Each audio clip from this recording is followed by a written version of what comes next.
अस्सलामुअलैकुम। वज़ीर-ए-आज़म पाकिस्तान जनाब इमरान ख़ान साहब का ये बयान कि मुझे माफियाज़ की जानिब से धमकियाँ दी गईं और दी जा रही हैं, हर उस मज़लूम पाकिस्तानी की आंखें खोलने के लिए काफ़ी है जो कि किसी न किसी सतह पर जुल्म का शिकार है, हुकूमत से दाद रसी चाहता है। वैसे तो माफिया तकरीबन सारी दुनिया में पाए जाते हैं, कहीं पे ज़्यादा हैं, कहीं पे कम हैं, लेकिन पाकिस्तान में शायद इतने इदारे नहीं हैं या इतने शोबे नहीं हैं जितने माफिया सरगर्म हैं। चाहे वो कब्ज़ा माफिया हो, चीनी माफिया हो, बिजली माफिया हो, पानी माफिया हो या इस जैसे दूसरे चोर कह सकते हैं आप, जो भी सरगुना है इन माफियाज़ का। अपोजिशन के बयानात देखें, वो तो यही कहते हैं कि जो भी माफियाज़ हैं वो इमरान खान साहब के दाएँ और बाएँ बैठे हुए हैं। अगर वो माफियाज़ के खिलाफ एक्शन लेना चाहते हैं तो उन्हें ज़्यादा दूर नहीं जाना पड़ेगा, सिर्फ अपने गिरेबान में झांके तो उनको माफिया नज़र आ जाएगा। अपोजिशन तो वैसे ये कह रही है, अब कितना सच है कितना झूठ है ये तो अल्लाह ही बेहतर जानता है, क्योंकि अभी तक तो चीनी माफिया का ही तयन नहीं हो सका। पूरे रमज़ान में हुकूमत ने पूरा ज़ोर लगा लिया, पूरी मशीनरी ने ज़ोर लगा लिया कि माफिया कौन है, चीनी माफिया का किसको फ़ायदा हो रहा है, लेकिन अभी तक की इतलात के मुताबिक हुकूमत किसी एक बंदे को भी ज़िम्मेदार नहीं ठहरा सकी कि जिसकी वजह से अवाम की जेबों से अरबों निकल गए और हुकूमत को इतनी बड़ी सतह पर शर्मिंदगी का सामना करना पड़ा। इमरान खान साहब ने भांत भांत के लोटे जो भी अपनी पार्टी में शामिल किए हैं, इलेक्टेबल्स हों या दूसरे लोग हों, उसके बाद इमरान खान साहब ये यकीन रखते कि मेरी पार्टी शफाफ ही रहेगी, क्योंकि इन लोगों को दूसरी पार्टियों ने करप्शन की वजह से अपनी पार्टियों से निकाला था, जिन्हें इमरान खान साहब ने वेलकम कहा और गले लगा लिया और इंसाफ लॉन्ड्री से इनको बिल्कुल पाक और शफाफ होने का लाइसेंस भी इशू कर दिया।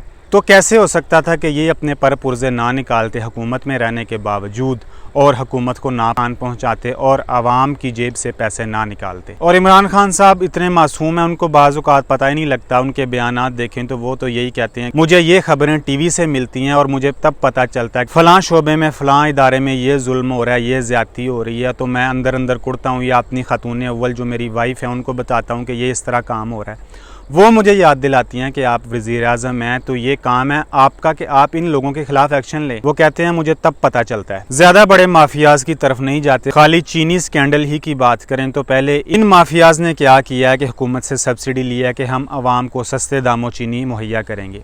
उसके बाद अचानक इन्होंने रोना शुरू कर दिया कि चीनी एक्सपोर्ट करनी चाहिए, हमारे पास चीनी वाफर मिकदार में मौजूद है, हुकूमत ने एक्सपोर्ट करने की इजाज़त दी है। इन्होंने एक्सपोर्ट की है अपनी मर्ज़ी के मुताबिक, खुद साख्ता। उसके बाद इन्होंने मुल्क में किल्लत पैदा किया और हुकूमत को कहा कि जी आपकी गलत पॉलिसी की वजह से अफ़गानिस्तान चीनी चली गई या फ़लाँ मुल्क चीनी चली गई है, आपने क्यों नहीं पॉलिसी बनाई, ये हो गया वो हो गया।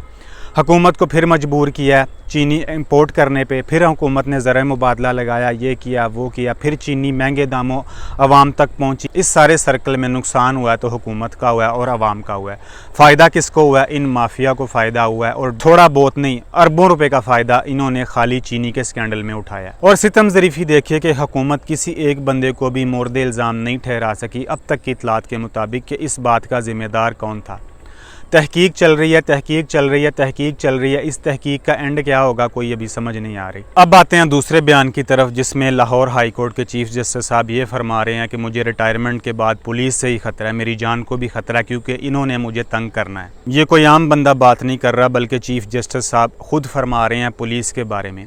पुलिस की बदअमालियों या करप्शन के बारे में बात करना अब फजूल है, क्योंकि इस मौजू पर अगर मैं बात करूंगा तो आप शायद ये वीडियो छोड़ के चले जाएं, क्योंकि ये एक रवायती मौजू बन चुका है। पुलिस में मौजूद इन काली भेड़ों ने अच्छे अफसरान और पुलिस जवानों को भी कहीं मुंह दिखाने के काबिल नहीं छोड़ा, क्योंकि वो अब अपनी बदअमालियों में इतने आगे जा चुके हैं कि ज़मीर की आवाज़ आना तो नामुमकिन दिखाई देता है। चीफ जस्टिस साहब का ये बयान की मिसाल ऐसे दी जा सकती है जैसे एक बंदा थाने में जाए और थानेदार साहब को कहे कि मेरी मोटरसाइकिल चोरी हो गई है, आप मेरी मोटरसाइकिल ढूंढ के दें, और थानेदार साहब आगे से ये फरमा दें कि रात को मेरी गाड़ी भी चोरी हो गई है, आओ दोनों मिलकर ढूंढते हैं कि तुम्हारी मोटरसाइकिल कौन ले गया और मेरी गाड़ी कौन ले गया।